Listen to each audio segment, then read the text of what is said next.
Hello माझे प्यारे subscriber, कसे आहात तुम्ही?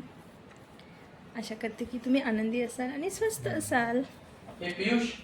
तर मित्रांनो, मैत्रिणींनो, आज मी रुचाला इन्व्हाइट केलं आहे केळवणीसाठी. तिचे आता लग्न आहे 13 तारखेला. तर बघत राहा मी काय करत आहे, कसं करणार.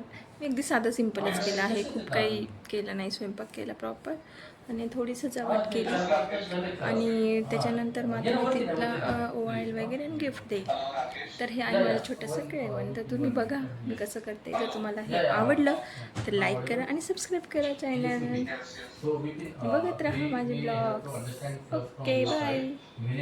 बाय नाही, बघा बघा. सजावट केलेली आहे, रांगोळी काढून असं डेकोरेशन केलं आहे. आम्ही तर तिचं वाटच बघत आहे आणि हे ताटसाठी असं तिला डेकोरेशन करून ठेवलं आहे. ती निघाली आहे आणि तिला पोचून थोड्या वेळात. एक तिकडं नाही तिकडं, असं दोघं हातात. या या हां, आपण दोघं सोबत घालू. हां नंतर जाऊ करू दीदी तुझं.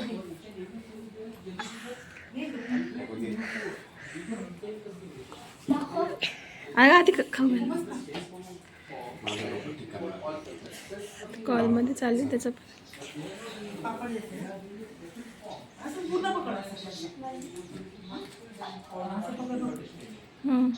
व्हिडिओ चालू आहे घ्या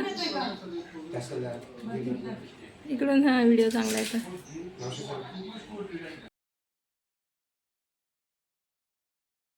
तर मैत्रिणींनो, मी अशा प्रकारे रुचाचे केळवण केले आहे.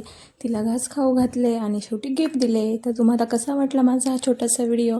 जर आवडला असेल तर लाईक करा, चॅनलला सबस्क्राईब करा आणि भेटूया नेक्स्ट ब्लॉगमध्ये. बाय.